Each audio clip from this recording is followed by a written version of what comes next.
Live thing. And we're live, people. Yes. Hello, everyone. Hello, Numa. Hello, Dessane. I know that there are folks out there in the world who've been waiting for this conversation, as you should be. It's going to be an amazing conversation. Hello, I'm Chanel Laponte Pearson. I am a super proud member of the New Negress Film Society, which is a creative collective where we center the voices of Black women and non-binary filmmakers. The programming we offer, the conversations we facilitate, and the films that we produce are all rooted in a legacy of collective art making, institution building, and consciousness raising, all grounded in the personal and political realities of Black people all over the world. So on behalf of the New Negress Film Society, I just want to thank our guests and everybody who is joining us today. Welcome to the second annual Black Women's Film Conference. Hold for applause. Yeah. Yes. We are incredibly grateful for those partners that helped to make this possible. So Warner Media, Ford Foundation, POV, and literally every single supporter that has been behind us as individual artists and filmmakers and as a collective. We are just so incredibly grateful. And we are grateful to have our two guests with us today, Dessane Lopez Cassell, amazing dope curator who has worked with us in the past, and Numa Perrier, writer, director, just two dope human beings who I'm just incredibly grateful to know in life and in work. And I'm just thankful for you for being part of this conference and sharing a little bit about your work and just being in conversation with each other. We want this to be as conversational, informal as you want. I just wanted to be here to just introduce everybody to you all, and I'll just be on the back end, really just sitting back as a spectator. So I could kick it off to you, Dessane, Numa, and have an amazing night, and I'll be here. So thank you again. Great. Thank you. Thank you, Chanel, and thank you actually to all of the Negresses for inviting us into this space and just for kind of making room for Numa and I to have another conversation. I think at this point, Numa and I are both always like overjoyed to have a chance to talk to each other, and it's nice to be able to do that in the space of this conference, which I know for me was a highlight of my year last year when I went in person at PS1. So thank you guys. Thank you. Numa, there's a lot I want to talk to you about today, but I want to start by kind of focusing on the main themes of this conversation, which is pleasure and power, which I think are themes and modes that really run throughout the body of your work. And I think we see that especially in your first film, Judy, which was made in 2007 and which I know was a very personal film for you. And I think what really strikes me about that film and why I want to start by talking about it is the way in which it investigates pleasure and excess and sort of the way in which that almost flips the power dynamic and the way the way pleasure becomes something that kind of takes away from your own power. So I'm wondering if you could start by maybe just talking a little bit to audiences about why it felt important to you to pick up a camera to tell that story. Yeah, and it's interesting because I never quite thought about it in that way. I wouldn't have necessarily assigned pleasure to that film, but you're right, it's absolutely in there. And Judy was my first film, the first film that I ever made. It's where I fell completely in love with filmmaking, though I was always interested and curious about it. And had a background as a photographer, writer, and actor, and borrowed a camera just to try out some things really for my acting class, and started to just really be curious about how you put moving images together, because I had done so many photo series, just still photos. So I started becoming kind of entranced with this camera and what we could possibly do, how we could experiment with it. And then I decided to go home and write something. And what I was dealing with at the time was severe grief from my mother's death. And I was still, it had been a few years since she passed away, but I was still really in the depths of that grief. It hadn't gone away from me. And so I wanted to write something to try to get some of those feelings out, try to purge some of that. And it was really very experimental from the beginning. I just sat down and I started writing every memory that I had that was hurting me deeply. And in my relationship with my mother, she was a white woman who adopted me when I was 2 or 3 years old. And by the time I was 14 or 15, she was pretty debilitated by diabetes. So the power dynamic in that relationship was that I became the person taking care of her. And a lot of times we'd be out in public together and people thought I was her nurse because she was in a wheelchair, she had lost her vision, and I was her nurse. I was taking care of her. I was giving her her insulin, I was bathing her, I was changing her bedpans. Like I was doing everything that a nurse does. But I was her daughter slash nurse slash just in this dynamic of she was relying on me for her sustenance, you know, and relied on me to nurture her and help her through that. So there was so much at the time that I just didn't understand. I was just overwhelmed by emotions. So I paired that together with this curiosity of this camera. And I found an actress who was the mother of a roommate of mine who was also diabetic, who hadn't acted in anything in a long time, but she looked a lot like my mother. And I just started talking to her about the film and she wanted to do it. So I took the camera, one of my best friends at the time, and we went and bought a bunch of light bulbs from a Rite Aid, a bunch of different color light bulbs, and we lit the thing.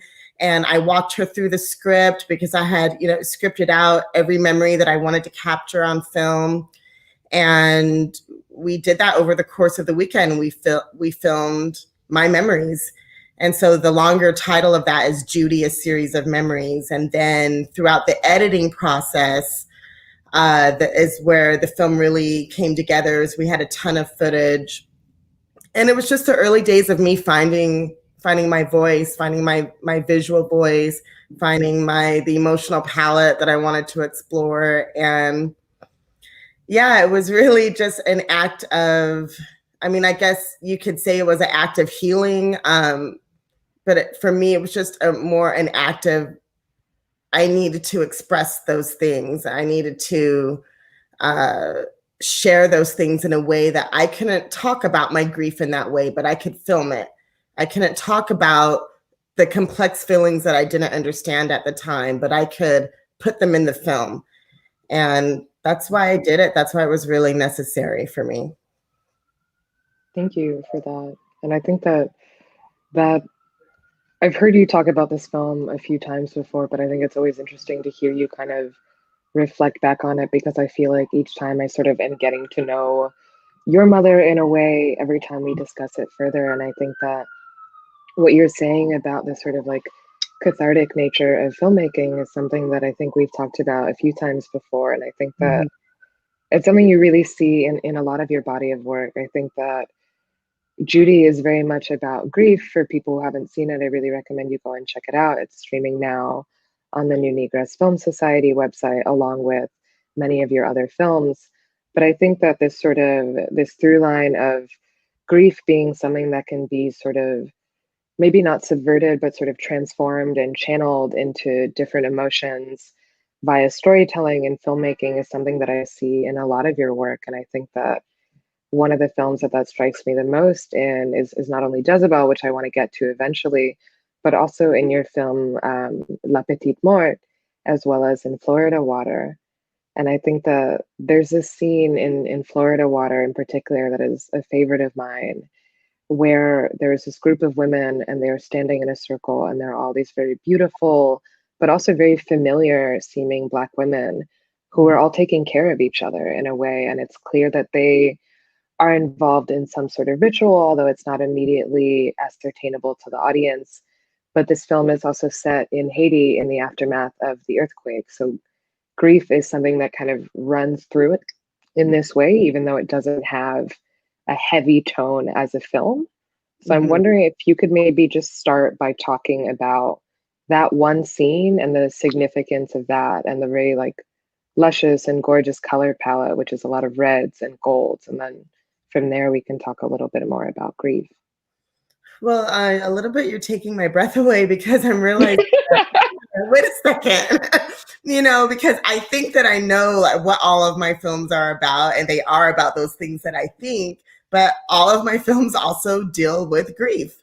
And grief is, I feel, a movement that courses through you that includes all of these emotions, and that includes all of these phases of life. And that is very true. Yes. So a little epiphany on that.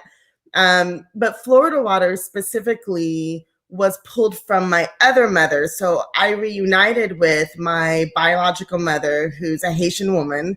And when we first met each other, and so now my adopted mother had passed away, and I met my biological mother. And when we first met, we had a really hard time communicating with each other. Really, really difficult. It was not what I thought it would be at all. I thought it would be one of those moments that you see on a talk show where you reunite with your family and everyone's hugging and crying and so happy to be reunited. But for us, I remember feeling very numb and not even being able to identify that it was numbness that I felt. I just felt like I didn't feel anything for her, no connection.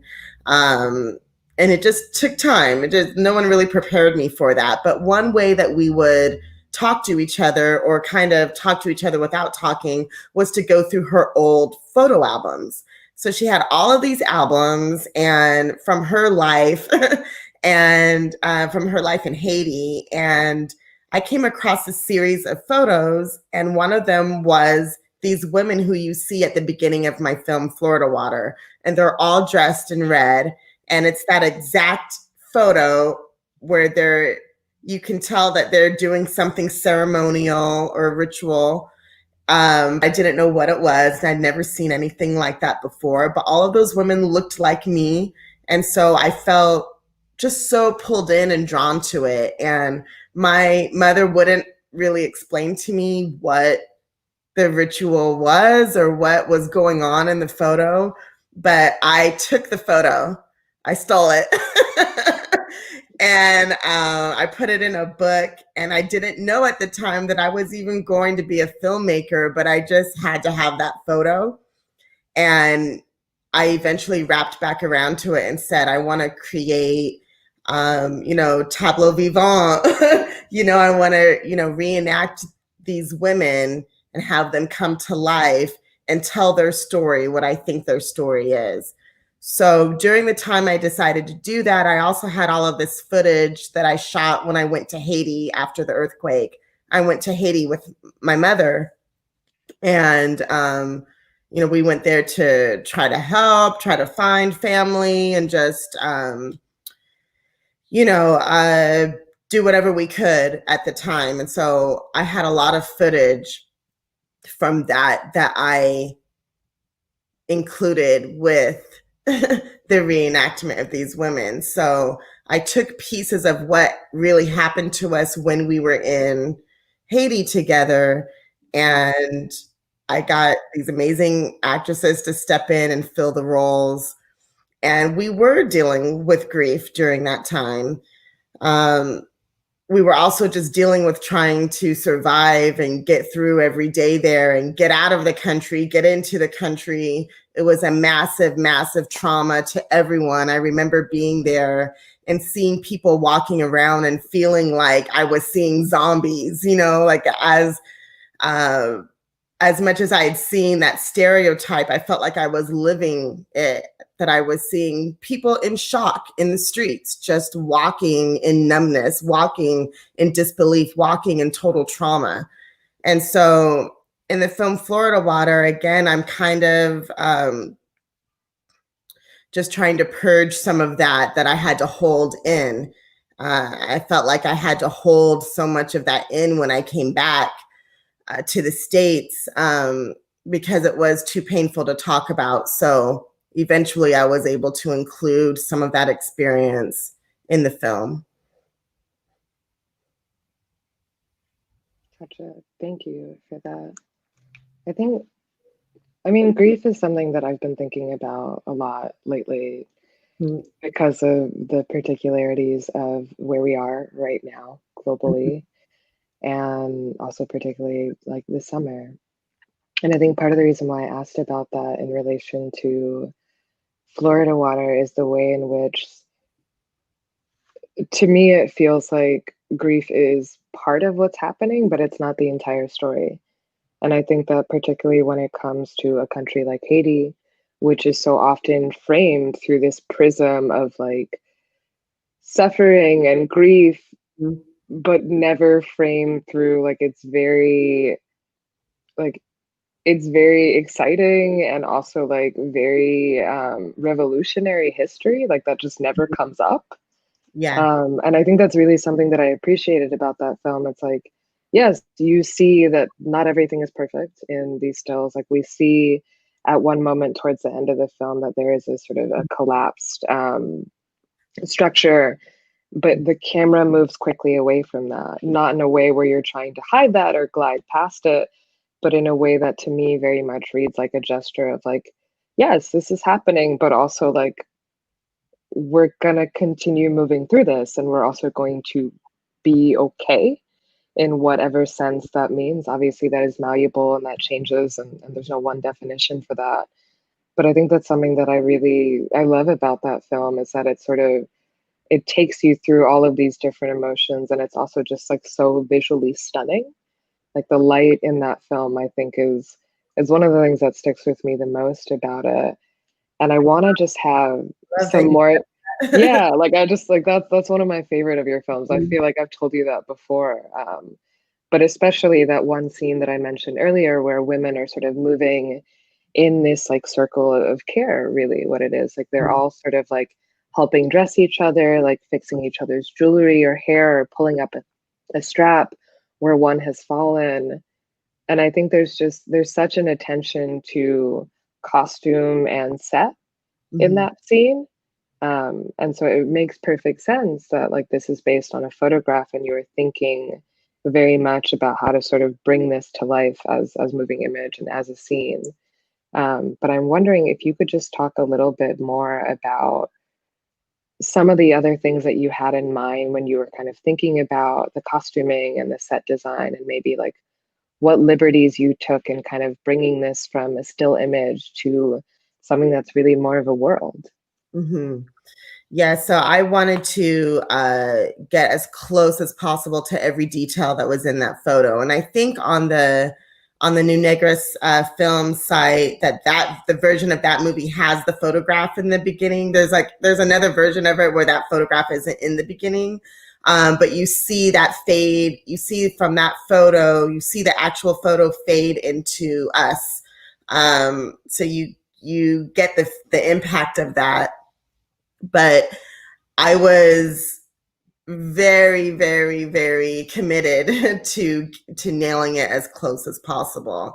And I just felt like a lot of it was divinely ordered. How I feel about a lot of my work, it just all fell into place. I went to a Goodwill looking for one dress, and I found all 5 dresses, all 5 red gowns that fit every actress that I had brought on. It just all worked. And when you talk about the lighting of that film, that makes me really happy. I really appreciate it because it's all natural light. We didn't bring any lights in for that film at all. I mean, everything that I shot in Haiti was outside in the natural light, but everything that you see with the women in red is all, it's all natural light, you know, and I love working that way. It's my favorite way to work, even though I've learned to love amazing lighting structures and everything that we can do with technology. There'll always be a special place for me in using what's available, leaning into shadows, waiting for the right hour to strike, and kind of giving way to the magic that natural light gives you. So yeah, it's very committed to every detail. I still have the gowns because I said, you know, if I decide to go feature length with this, just hold on to the costumes. And I'm really proud of what we were able to do with that, even down to everyone's expression. And I'm playing my mother in that film. So I tried to, you know, really get her hairstyle and her expression and really hold into that moment and then let it blossom from there. Thank you for that. And I just want to say that keep us all posted about a feature length version of Florida Water, because I think that would be so exciting. But I want to pick up a little bit on part of what you're saying about playing your mother and talk a little bit about the fact that you have appeared yourself in many of your films, not only in Florida Water, but also in Madeline, as well as in Judy, and of course in Jezebel. And I want to just hear you talk maybe a little bit more broadly about the process of kind of directing yourself on screen. I do want to get deeper into talking about Jezebel and the sort of particularities of how that worked in that film. But maybe before we get into that, I'm wondering if you could just discuss how you were sort of navigating that for each of these films and kind of how it maybe informed your process of making them. Well, I think that when I started with Judy and I was just really playing myself, that was, to me, that was just, there was no question, the way that we were doing that and experimenting with it, I wouldn't have even thought to take the time to cast someone else. I am an actor and I love acting, and it just was obvious that that's what I was going to do.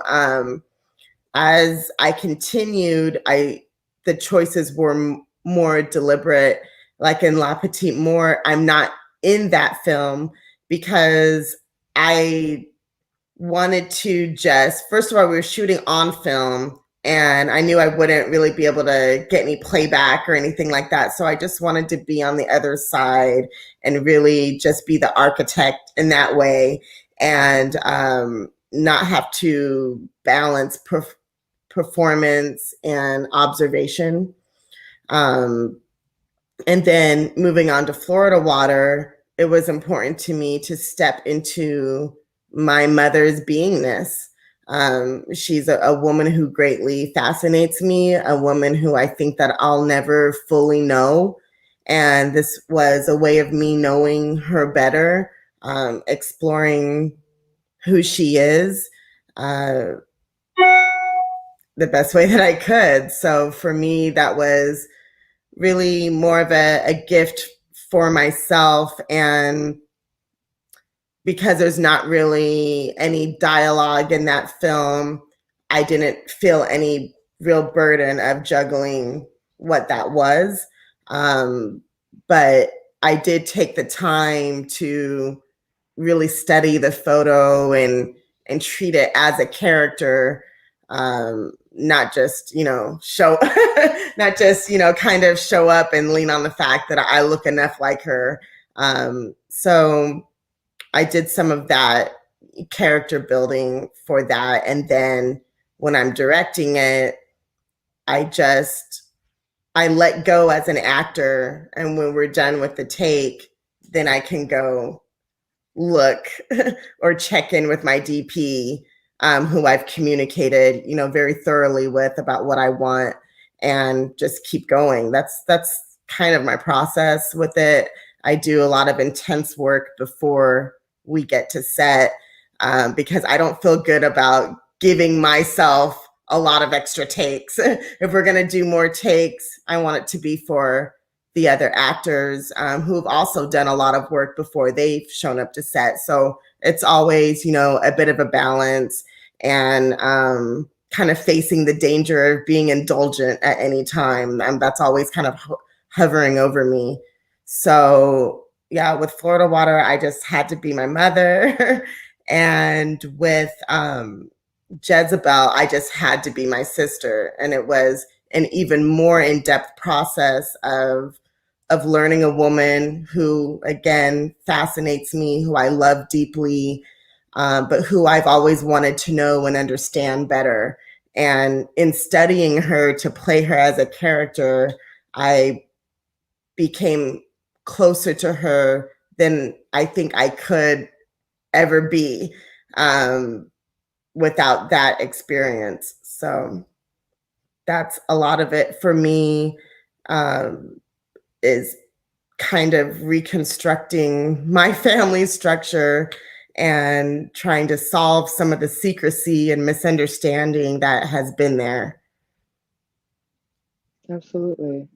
And I think that what you're saying about like never really being able to know your mother, like, is something that really resonates with me, because I think that in general, like, we can't ever really know our parents, like, or at least not in the same way that maybe someone who is a friend or a colleague and not a child would ever know the other person. So I think that I appreciate you saying that, because it just, yeah, it very much speaks to the ways in which, like, as we take on these different roles in life, like, there are aspects of like our personhood or our personality that might become opaque to certain people in our lives. And I think that your films really do this work of kind of peeling back the layers of particularly women, or not just women, but particularly Black women who might be read or understood publicly in a certain way. And I think that what I appreciate about your work is that it really dives deep into vulnerability. And that's something that I feel like is always being negotiated by the characters that you create. And it's part of the reason why I think we both agreed on this idea of talking about these themes of pleasure and power. It's like those are things that are so interconnected, yet sometimes exist at odds with each other. Right. And I think that the way you focus on vulnerability sometimes teases out the ways in which you kind of have to slide from one side of the spectrum to the other. And that's a constant negotiation in a lot of different ways. And I think that I want to talk about that more in relationship to Jezebel, which is a film that has been timely for a very long time, but is also like it is. Time. Yeah, it's like, but it's also, I think right now hits differently. Like for reader or viewers, I should say, who haven't yet seen the film, I really encourage you to check it out. The full version of it is on Netflix, but you can see an excerpt of it that Numa and I have chosen on the New Negroes Film Society website. And it is this really tender and beautiful scene at the start where you and your older sister, you are playing your older sister, and Tiffany Tennille is playing you, are sort of reeling from the death of your mother, and also reeling from the fact that there are huge financial implications of what has just happened. And this question of survival is really hanging over the scene, and hanging over the film in general. And it's really a moment that kind of epitomizes the way that like women and Black women in particular, like often don't get time to grieve. Like we kind of just have to like keep going and figure it out and like just sort of do it all the time. And I feel like that a lot lately. And I know we've had a lot of conversations about this. Yeah, there's so much that I could say about that scene, and there's so much that I appreciate it. But I'm wondering if you could maybe start by speaking a little bit about the very sort of like tight framing and intimacy of that film, and how that sort of, or intimacy of that scene, I should say, and how that sort of ties into like the emotions that you're really trying to draw out in this very pivotal moment in the film. Yeah, certainly. When I think about that, not having time to grieve, that's definitely a collective sensation. That's something that we go through, as a collective, as you said, as Black women, as Black people. Um, it seems like a an ever turning cycle of, you don't even really have time to not even grieve, to even just process that this is happening again, or that, the viciousness of it is always really striking to me. And definitely a lot of it is we found all of these ways to cope, all of these different ways to cope, whether it's, laughter or numbness or whatever. There's just so many ways that we're coping and not even knowing that we're coping. And it's just a constant creative cycle dealing with grief is how I feel, just existing in the world. So in Jezebel, I was really intentional about that, because by now, I've done several films, I've done all the web series work that I've done. I feel really ready to make a feature. I feel really ready to sustain a story over an hour, and really dig deep and really show people who don't know me and people that have known me over the years, really show them a piece of who I am in a way that I had never talked about before. And I knew that part of that was really dealing with, how do we hold this grief and to give it its sense of reality. And so a lot of that came down to very careful choices, including in the framing, as you're talking about this tight framing. So the tight framing is an aesthetic choice that I've always loved since my Judy days, since my first film. I love getting all up in someone's face and, and seeing all of the details of how emotion runs over us. And the closer you get, the harder it is to escape from that. And so I like tight framing for that. Even for the actors have to just let it out. And we get to see a lot more than when you're, pulled back. You see a lot more in a different way, So your framing is everything. And in Jezebel, because I'm working so hard to keep everything as close to reality as possible, I felt like when I lived that part of my life, everything was in tight frames. So we're living in this tiny apartment. My sister is 5 feet away from me at all times. And so I felt like my whole life was in tight frames. And I wanted to illustrate that in the film for sure. And, just the sense of overwhelm, I think, gives itself to that approach in the cinematography as well. That it's always on you. It's oppressive. You can't escape from it. It's right there. But yet you are living your life. You are going about things however you can, but you're still in this box. You're still in this frame. So that's a lot of the intention behind that. Absolutely. And I think that what you're saying about like the fact that like you kind of get, at least as a performer, I guess I would say, like with those tight frames, like there's a lot less wiggle room. There has to be this certain amount of like control or like rawness almost that exists in your performance, because the camera is right there and like really close to you. So I think that it's another one of the ways in which I think like you do a really excellent job of drawing out these very complicated emotions and like really displaying this vulnerability on screen, but never in a way that feels exploitative. It's always in a way that feels not only very honest, but also feels like cathartic. It's sort of similarly to the way that we were talking about before. There are a few more things that I want to ask you about the scene and in general, but I just want to say to our audiences who are watching, first of all, thank you for all of the love that has been coming into the comment box. It's very lovely to see. I'm trying to like focus on this other part of the screen, but it's really nice to see that.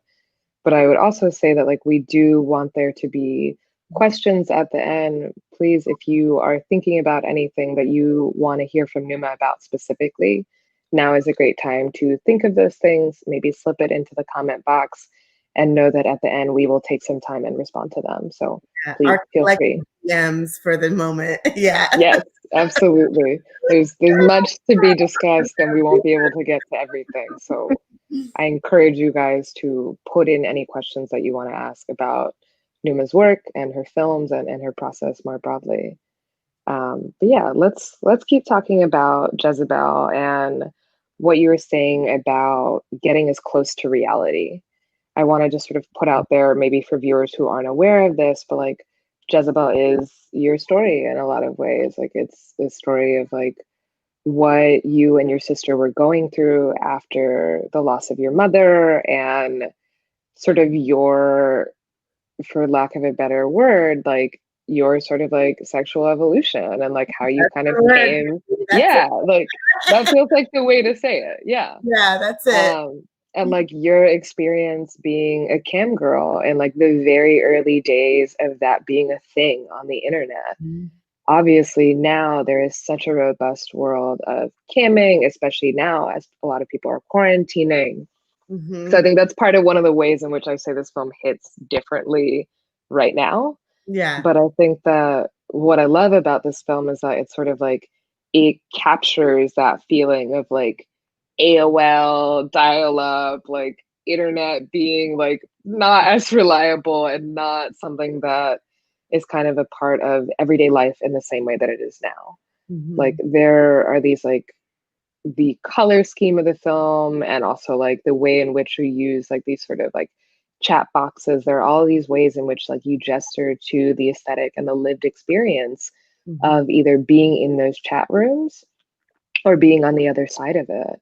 And also even in the setting of the film, which like in the home environment, like you shot that actually at the very same like motel complex where you and your sister had been staying at the time. So there's this like very incredible attention to detail and to reality and just sort of like evoking this very specific moment. Could you maybe talk a little bit about like Vegas as this kind of like other character in the film that just sort of exists as part of the ecosystem of it? Oh yeah, sure. Well, Las Vegas, my family growing up moved, we would move state to state about every 1 to 2 years. There were a couple of places that we stayed a little bit longer, like Washington State, but we moved around a lot. So I lived up and down the West Coast, up and down the East Coast. And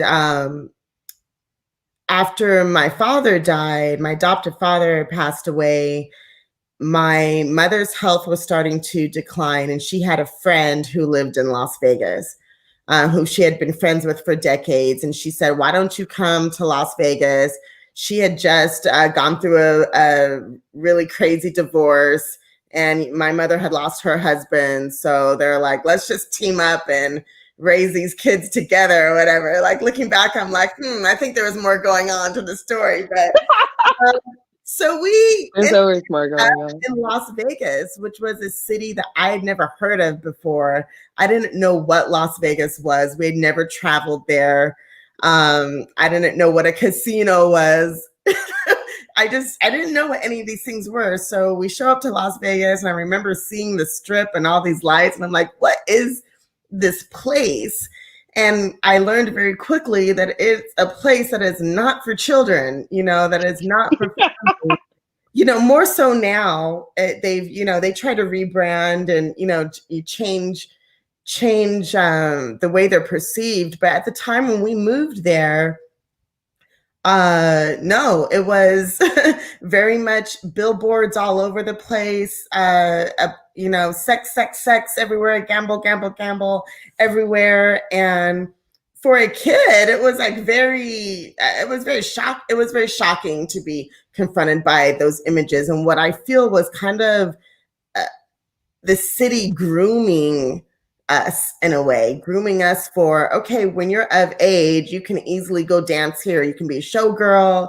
You can dance in this nightclub. You could be a cocktail waitress. You know, you always felt like your body and your sexuality was a commodity.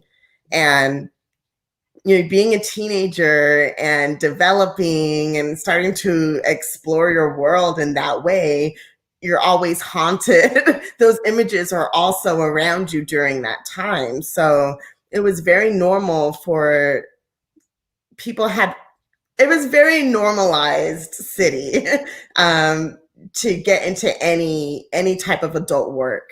So for me, when my sister suggested it, she was already a phone sex operator. So that was also normalized in the home. And this whole idea of this camming was so novel. And so I was so curious about it, really. And so every feeling like that I had that seems a little bit outside of what you would expect, I wanted to make sure we reflected that in the film. So not only was I very committed to we got to make this apartment look as much as it look as similar to how it looked back then. We have to dress, you know, I was really committed to it being a bit of a period piece. But not only in the details of the production design and wardrobe, also in the details of how did things land on us emotionally. So my sister suggesting that I try out cam girling was a point of curiosity for me more than a sense of dread or feeling pressured. So every single turn, and you could ask any actor who was in the film and on set, every single turn, every single moment was a dedicated effort towards making sure that we always hit that we always stayed close to our sense of truth. And for the film to be described raw, which it is, described that way, it's like, that's my prize, that's my trophy for me, because I think anything that's raw is inherently honest because it's unfettered. And so you're getting the truth right there in front of you. And that's what I want to do in all of my work, no matter how glossy it gets. I want to be able to pull that out. But I also really love being able to do that and show the rawness and the honesty of what Las Vegas is, not this tourist trap that most of us know it as. Yeah. I think one quick thing that I would say is like the way you're talking about like rawness and honesty. I think that like that's you do that very well, but I don't think that is always the case with other filmmakers, where like rawness necessarily equates to honesty. But I think that is something that comes across in your work and that I think you do incredibly well. So that is something that I really appreciate about your work. I want to sort of go back a few steps, and just talk a little bit about the sort of what you're describing about like sex and like the feeling of exploration and like this sort of sense of wonder, really, like in being in Vegas and like developing as a young woman and just like feeling like there's this sort of like invitation to kind of explore that part of your personality and your sexuality. And I think that comes across really clearly in the film. Like there is very much this sense of awe and this sense of wonder, like all of these blues and pinks and purples. And I think that what I appreciate about the film is that it leans into that, even as it doesn't gloss over the fact that like sex work, like any other kind of work, is hard. Like it is not always easy. It is not glamorous. There's a lot of things about it that are like incredibly racialized, that are incredibly capitalistic, and also just like very oppressive, for lack of a better word. But I think that your film really sort of tries to strike, or manages to strike, this balance between showing that like, yes, there is a lot about this business and this industry that is really problematic and like really not okay and really designed to cut you down to size. But where you were coming from at this time was sort of like coming into your body in a new way and feeling encouraged by your sister, not feeling pressured or exploited, but really feeling like this was a way for you to have your own independence and assert like your own ownership of your body and your sexuality, I think is something that's very unique about the film. And I just wonder, like, if you could talk a little bit about how you were thinking through specifically like framing that when it comes to Tiffany as a character and how she sort of like, say for example, in the scene that we chose, the second part of that scene, which we haven't talked about yet, is her first experience in the office, which it's like a very unglamorous office. It looks like some random building, like completely nondescript. There's a lot of fluorescent light. It's super ugly. Yeah. And she has to strip at a certain point because showing what her body looks like is part of the job. And it's this sort of like you can feel the humiliation in every part of her body, in the way that she holds herself, the way that she shuffles around in this way, and just this sort of the feeling of shame that she has, but that is replaced very quickly by this kind of sense of excitement when she has her first day on the job, even though it's clearly terrifying. Can you talk a little bit about how you were thinking about writing that and bringing it to life and just sort of what was most important to you?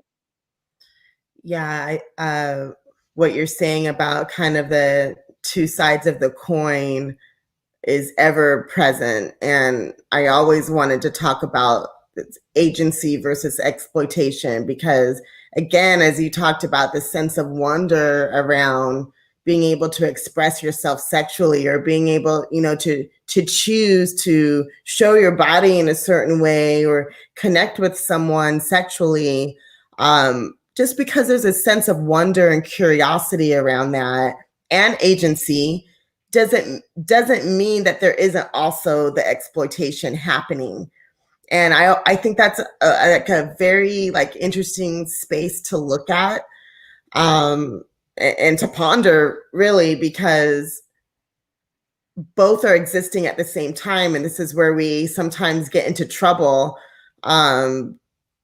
when we talk about girls who are not yet women, and who have curiosity and who are developing and have, an early sense of wonder about things, but yet still need to be protected and given the space to explore their own thoughts and explore their own body without being harmed.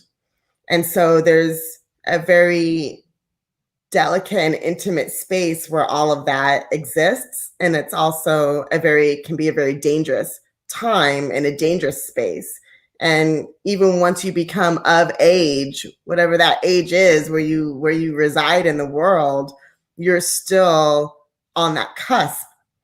And that's something I've had to reflect on so much in the making of this film and in sitting down and writing it and just looking at it and asking myself those questions. When was it one and when was it the other? And who's to be held accountable for that? And is it me? Is it my sister? Is it Las Vegas? Is it this? Is it poverty? What is to blame? Where should that rest? While at the same time, again, as you were saying, humiliation can be quickly replaced by empowerment. Shame can be quickly replaced by an activism or a movement. And so, again, every single choice that was made with that in mind, starting with the writing. When I sat down to write, I would just write what I remembered. I work a lot with memory, period. Just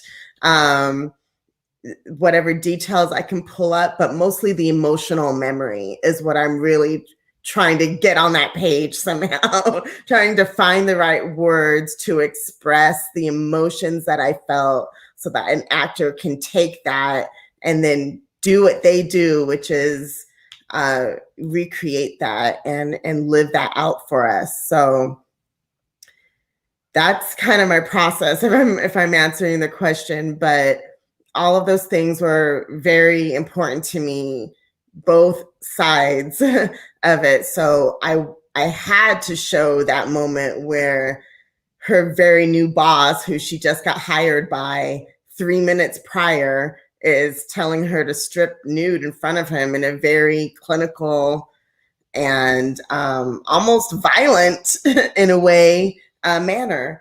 And that she's, yes, making a choice to do it, but also she has to do it. You know, it's like you're already dealing with, the question of, is she being exploited or not, even though she could walk out the door, even though she's the one who walked to the door, showed her ID and said, I want to come do this job. So we're constantly toggling those two sides throughout the film. And yeah, I think it just leaves room for that conversation. I don't know if it's fully answered, even for myself. Yeah. Thank you for that. I think that you not only answered my question, but you also really responded to another question that I was going to read in the comments. I'll read that out in case there's anything else that you would like to add. Mm-hmm. And then I want to switch over to a few of the other like very great questions that are coming in right now. So the one that I'm referencing from, sorry, this is moving as I'm looking at it, is from someone named Olama Opara, and pardon me if I'm mispronouncing that. And they say the rawness and honesty you show in your work so beautifully exposes really intimate parts of your life. What is your process in picking the moments in your life you're going to put on film? I feel like you've spoken to that, but if there's anything else you want to add, please feel free. I'll try to address that more, a little more. First, I run through my entire memory, and a lot of times there's holes. And I would have to, for Jezebel specifically, go to my sister to help me fill in some of those blanks. And some of the blanks she couldn't fill in because she was never at the job, but she did remember other things. And then that would stimulate more memory. So the more that I wrote and let myself really feel deeply what I was writing as I was writing, the next day or that night, another memory would be stimulated. So I would have kind of a running list of things that I remembered from the job. And I knew that I wanted to keep, there was one detail that I did not put in the film. I'll tell you in a second. But I would just kind of go through that list and decide, is there anything on here that I cannot do, you know, or how can I include as much as possible and still exercise some restraint and not have, you know, a 2-hour film or whatever. So I don't know if I can say this or not, but there was, oh gosh, I'm just gonna say it. So there was like a trick that I used to do in the cam girling with CDs, where I would like put the CDs on my nipples. And I could like put one CD on and one CD on the other one, and just like it was just like a trick that I did because I could do it because I had the goods. We all have many talents. That is another one. We all have things that we can do, and I always thought that was so funny and would just be like such a great moment. But there's no nudity in the film, so. Very conscious decision. Included. So that's an example of something that it's not, so yeah, maybe if we had decided to include nudity in the film, maybe I would have kept that moment, but that was a moment I would have loved to keep that we didn't keep. But more so, the more vulnerable things are emotionally, you know, am I going to show my mother dying? And I felt like exploiting death was not something that I wanted to do. And I had to kind of come to that through a series of conversations with myself and some of my creative team. But I had wrote a scene about being in the hospital when my mother passed away, that's not in the film as well. So, that was kind of an act of protection towards her dignity in her last moments. And yeah, I was constantly making those type of decisions along the way too. Yeah, and I think it reads as very conscious, like what you were saying earlier about like the fact that this is a film about sex work that has no nudity. Like I think that is very much something that like is unique. And it's not to say that there is anything wrong with nudity in a film. Obviously, it has a very complicated history in the history of especially mainstream cinema, where it has been done in many exploitative ways. But I think that the way that your film navigates that is done very beautifully. And I think that same sentiment applies to wanting to sort of protect your mother's final moments from being on film, because those are yours and they don't have to belong to an audience. Yeah. Yeah. Yeah. And also, yeah, I think the other side of that is I find it more erotic. The sense of a tease is highly erotic to me. And I wanted the film to also feel erotic. And so, those choices weren't only made out of trying to kind of buck up against how things are normally done.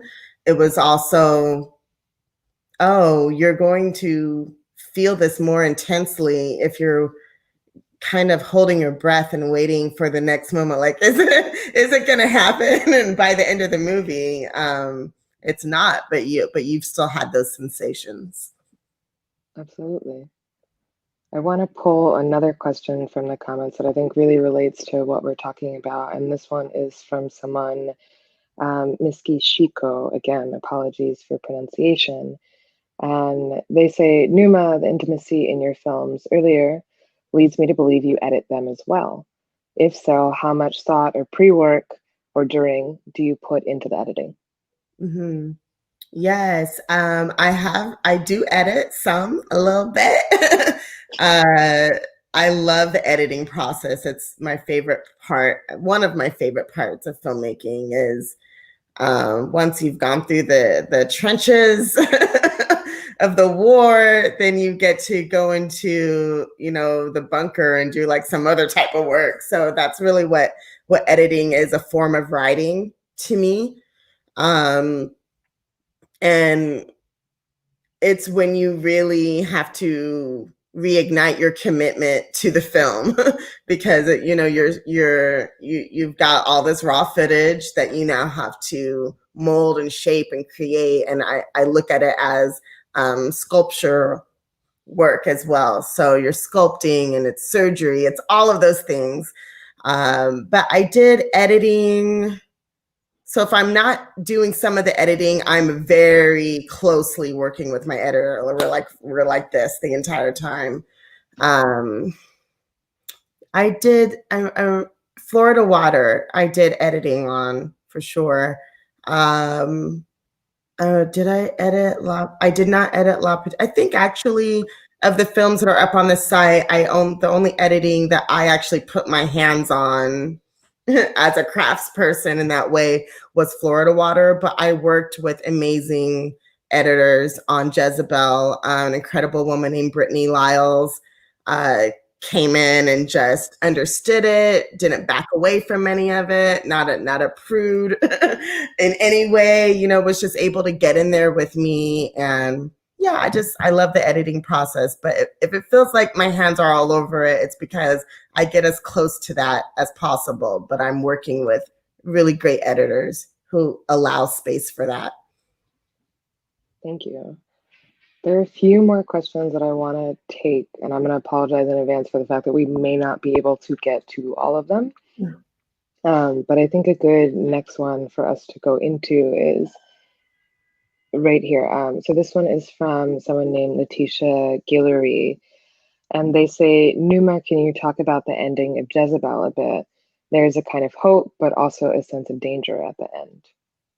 Ooh. Yeah. Ooh, indeed. Ending of Jezebel. You know, the ending is controversial. We've talked. We've discussed. I see so many comments on the socials that are like, loved the movie, hated the ending, or the ending was trash, or oh my God, the ending okay. that was the best thing, you know. So very polar opinions on the way the film ended. And it was such a painstaking, very intentional execution of how the film would end, even from script. So from the script, these are the few things that I knew going in, even though I didn't know how to shape it necessarily in the script. I knew that I didn't want to see Bobby at the end because I felt that if we saw him, then now the movie's about him, and I wanted to keep it focused on the sisters. And I always knew that I wanted to have this sense of as if we had shot on film and the film just ran out. So those were the two things I was focused on, which led us to that ending. So, and the fact that you're saying that there's hope and danger at the end is because I didn't keep going. If I kept going, you would know which one it was in the next scene. So I really, I love the ending so much. I love it so hard that it doesn't even bother me that some people hate it really hard, because I really stand by the choices that I made with it. But yeah, I wanted to have that sense of it just ran out, and this was a slice of life, and now she's on to the next. You know, maybe we'll do a sequel and you'll see. But but yeah, that's what the choice was, to leave you with those varied emotions that, oh, this is dangerous. Oh, this is hopeful. Oh, this is touching. Oh, this is so many things. And no, it's not going to be resolved because it's not resolved for her. Leticia says, okay, I can dig it. Appreciate it. Right. Thank you. And thanks, the arc is complete. Thank you for that. There is one more quick question, and then there's another one that I think would probably be a good place for us to end on. Okay. So this quicker one is from Positively Trisha Reiki. And their question is, or thank you both for this conversation. Numa, when will you be doing a second printing of Jezebel, the script, the stories, and the secrets? I feel like this is practical information that we all need to have. Yes. So when? I'm not sure yet. Before the year is out, for sure. So I would say, later this fall, you can expect the next opportunity to grab your copy. It's in time for the holidays, for all your young filmmaker friends that you want to inspire. Well, I looked at it as a very limited edition. I'm like, this is a limited edition. Like the cover is really special print. It's very special. But I'm like, oh, if it needs to go more mainstream, maybe we'll do that. I don't know. But I will do a second printing later this fall. Thank you for asking. So something to look forward to. Yeah, something to look forward to. Perfect. I think the question that I want to end on comes from Angela Carroll, who says, thank you for this beautiful conversation. Your films are deeply inspired by memory and ephemera from your familial history. Will you continue to mine your history to create future films? I don't know what else to do. I mean, there'll be other films that I do that are not pulling from my family history, but whatever films I take on, I will only take them on if I feel like I can put my skin on them somehow, or like, oh, I feel like I've lived part of that experience. So I'm almost creating that as if it were my experience, as if it were my memory. But specifically to my family history, I have so many more stories to tell, so many things that I've lived that I will put into films. And I'll continue doing that until it's all done. So, yes. Thank you. Thank you, Numa. I think that feels like a good place for us to wrap up. And I just want to say thank you again for sharing your work with us and for all of your time. And also thank you to everyone who left really fantastic questions in the comments. And most importantly, thank you to the New Negress Film Society for inviting us. It was a pleasure. So thank you guys. Thank you so much. It's always so good to sit and talk with you. I miss you dearly. Oh my God. And yeah, thank you for always being so thoughtful, so thorough, and just taking me to places that I didn't think I would go. So I love that. Thank you. The feeling couldn't be more mutual. All right. I will talk to you soon. Good night, everyone. Thank you for tuning in. Bye.